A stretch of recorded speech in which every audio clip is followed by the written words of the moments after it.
Hello tout le monde.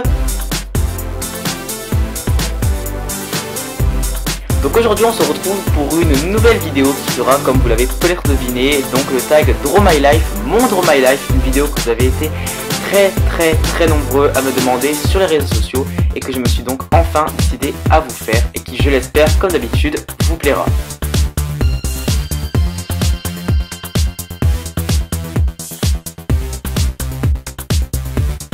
Et donc sans plus tarder, c'est parti. Mais au fait, par quoi commencer? Donc tout d'abord, je m'appelle Corentin.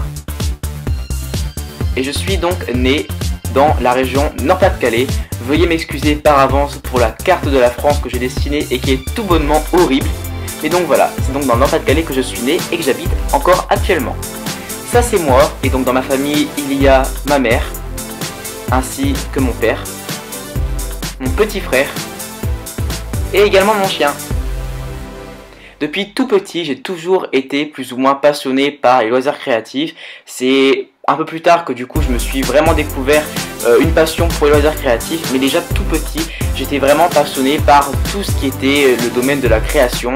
Donc du coup, plus ou moins avec mon âge, j'ai toujours plus ou moins créé avec ce que j'avais. Par exemple, pendant très longtemps, ça a été la pâte à modeler, mais j'adorais également tout ce qui était l'univers des Lego, l'univers de la construction. Dès qu'on pouvait créer, c'était forcément quelque chose qui allait me plaire. Et également quelque chose qui a pendant très longtemps été ma grande passion et quelque chose que j'adore encore actuellement aujourd'hui, tout simplement le dessin qui a été pendant très longtemps vraiment mon loisir favori. J'ai passé plusieurs heures dans les dessins, même si maintenant j'ai beaucoup moins de temps devant moi pour pouvoir dessiner. C'est toujours quelque chose que j'aime faire. Dessiner, c'est vraiment quelque chose qui m'a toujours détendu et qui m'a toujours plu. Voilà.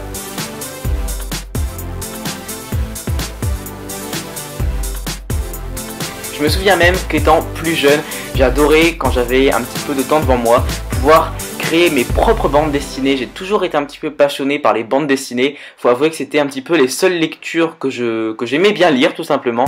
Donc je me souviens que pendant plusieurs heures, je prenais mes petites feuilles, mon crayon, et que je m'imaginais des histoires, des personnages et des bandes dessinées.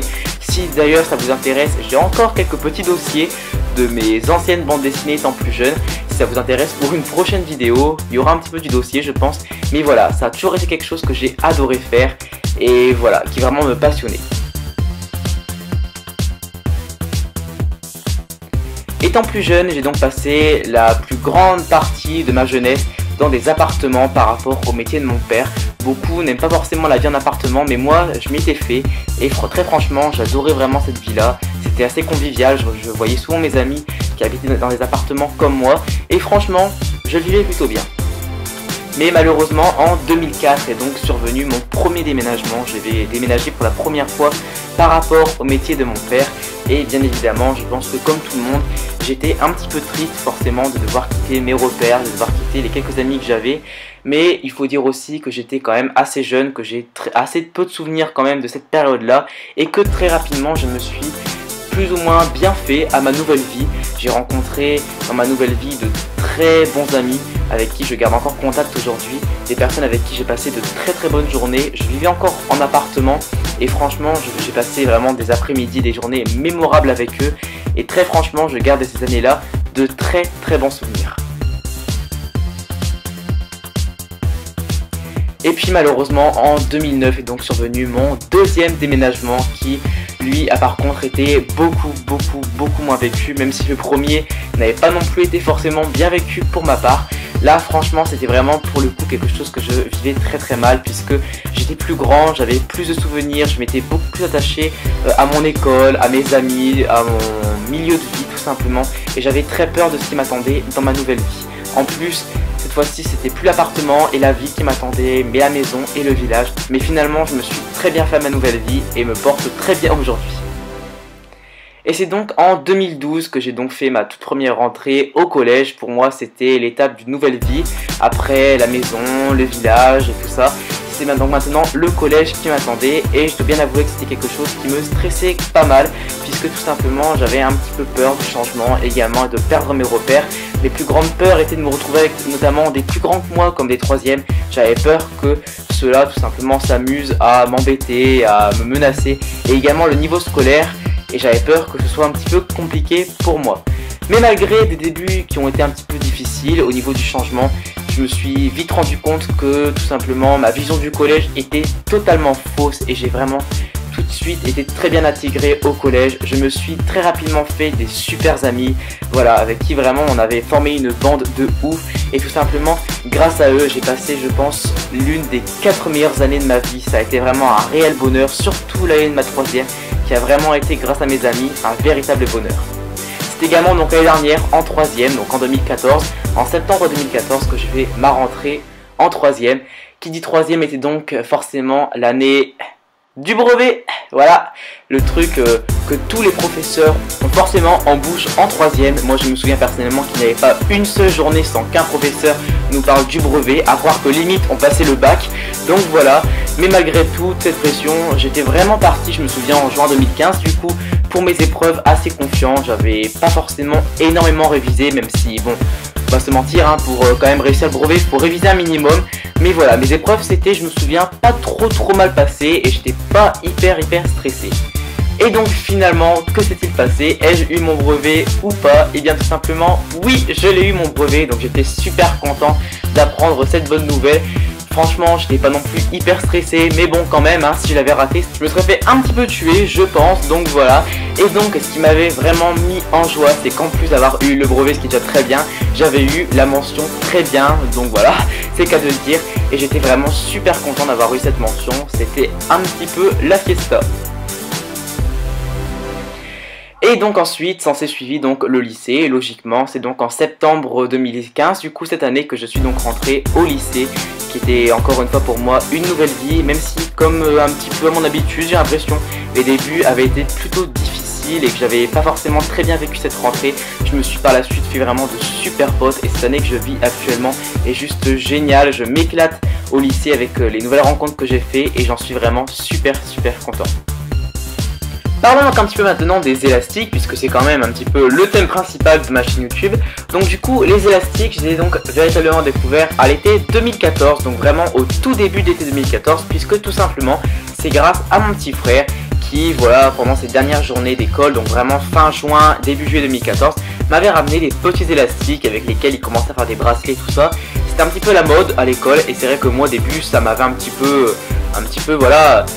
intéressé, mais c'est vrai que je pensais surtout que c'était un truc pour les enfants où on pouvait faire que des bracelets, mais finalement étant quand même assez curieux, j'ai quand même voulu me renseigner un petit peu et finalement c'est là que j'ai découvert toutes les possibilités qu'on pouvait faire avec des élastiques, toutes les créations, les bracelets, mais aussi les petits personnages et des trucs qui me semblaient même irréalisables avec rien que de tout petits élastiques. C'est vraiment ça qui m'avait surpris et par conséquent c'est là que par curiosité j'ai tout d'abord commencé à faire quelques petits tutos, quelques petites créations par-ci, par-là pour voir un petit peu qu'est-ce que ça donnait. Et après ce n'est que véritablement quelques semaines après, au fil du temps, que vraiment c'est devenu une véritable passion pour moi. Je prenais de plus en plus de plaisir à faire des élastiques, je prenais vraiment de plus en plus de plaisir à faire tous ces petits bracelets, tous ces petits personnages et tout ça. C'est vraiment quelque chose qui me détendait et que vraiment j'aimais faire. Et donc tout simplement, très vite, je me suis posé une question. Tout simplement, pourquoi ne pas créer ma propre chaîne YouTube? C'était quelque chose que j'avais envie de faire depuis un moment, mais je ne savais pas vraiment sur quoi faire des vidéos. Et c'est vrai que là, vraiment, j'avais vraiment une vraie passion à partager pour le coup. Et étant donné que c'était la grande mode, faut dire que c'était quand même assez populaire sur YouTube. Le problème étant que à ce moment-là, je ne savais pas encore bien manier les élastiques. Bien sûr, toutes les créations que je faisais n'étaient pas de moi, mais inspirées d'autres tutos que je reproduisais. Mes vidéos étaient également de très mauvaise qualité, donc du coup très rapidement, je me suis dit stop, on arrête là. Donc du coup, ma chaîne YouTube n'a tenu que quelques jours pendant l'été. Puis, donc quelques mois plus tard, en novembre 2014, c'est là que, toujours passionné par les élastiques, j'ai commencé à me procurer du matériel un petit peu plus pro, entre guillemets. Et puis c'est là que j'ai également commencé à faire mes propres créations moi-même. J'étais super content de pouvoir enfin faire mes propres créations moi-même, sans tuto. Et vraiment fier de pouvoir, voilà, montrer que moi aussi j'en étais capable. Et c'est donc là que l'idée de refaire une chaîne YouTube s'est représentée, parce que là j'avais vraiment pour le coup quelque chose à partager. Et c'est donc le 29 décembre 2014 que j'ai posté la toute première vidéo sur YouTube, qui est toujours visionnable d'ailleurs sous le nom, donc du coup vous connaissez, de ma chaîne YouTube Simplai. Donc du coup j'étais vraiment super content, même si mes premières vidéos étaient loin d'être superbes et parfaites, et même je ne prétends pas qu'elles le sont encore aujourd'hui, eh bien je prenais quand même énormément de plaisir à vous partager ça. Le nombre d'abonnés défilait très lentement, mais j'étais quand même très content. Peu à peu je me suis amélioré en mettant mes vidéos en HD, en essayant de faire d'autres choses comme récemment le duct tape en nouveau loisir créatif. J'ai pu avoir l'occasion d'avoir des nouveaux partenaires comme Rainbow Loom, With Duct Tape, des nouveaux partenariats. J'ai fait de plus en plus de vues et voilà, etc. etc. Ça n'a fait que s'améliorer et j'en suis vraiment très content. Aujourd'hui, voilà, je prends vraiment plaisir à pouvoir tourner mes petits tutos dans mon coin, dans ma table. J'aime vraiment pouvoir réfléchir à ce que je vais faire en tuto. J'aime vraiment pouvoir, le fait de pouvoir vraiment vous partager. Il n'y a pas une journée sans que tout simplement je pense à ma chaîne YouTube, à quelle vidéo je pourrais sortir et tout ça. Et quand bien sûr je vois les nouveaux abonnements, les nouvelles personnes qui arrivent, vos commentaires qui disent que c'est super et tout ça, bien sûr ça me fait super plaisir, ça me remplit de joie parce que vraiment voilà, YouTube c'est vraiment pour moi une passion que j'avais depuis très longtemps. Les loisirs créatifs c'est vraiment devenu une passion aussi et c'est pour ça que j'aurais qu'un seul truc à dire. Vraiment, si vous avez une passion, un rêve, un projet, faites-le vraiment de toutes vos forces et vous verrez que peu importe le nombre d'abonnés, peut-être le succès que ça aura, quoi que ce soit, vous ressentirez forcément du bonheur de faire ce que vous aimez. Et si vraiment vous le faites avec votre cœur tout simplement, vous verrez que quoi qu'il arrive ce sera payant et que ça finira par intéresser les gens. Et moi en l'occurrence je vous dis vraiment merci pour vous tous qui vous êtes abonnés à ma chaîne YouTube. Et merci d'être là tout simplement, à tout le temps regarder mes vidéos, mes tutos. C'est ce qui me motive à tout le temps essayer de faire le mieux de moi-même et tout le temps essayer de proposer des vidéos qui puissent vous plaire tout simplement. Donc voilà, c'est la fin de cette vidéo, donc voilà, un petit résumé on va dire assez bref de ma vie. N'hésitez pas encore une fois, si la vidéo t'a plu, si tu n'es pas encore abonné à ma chaîne YouTube, et bien forcément à t'abonner. Également n'hésite pas si la vidéo t'a plu et voilà, que t'as intéressé à liker, même si là mon pouce ressemble plus à un fuck, excusez-moi. Et bien évidemment à commenter également, j'aimerais vraiment savoir qu'est-ce que tu as pensé de cette vidéo qui sort un petit peu des tutos, mais voilà, qui je l'espère te plaira encore une fois. Donc voilà. Pour conclure cette vidéo, je n'aurai plus qu'une seule chose à vous dire et je ne le répéterai jamais assez. Merci à tous.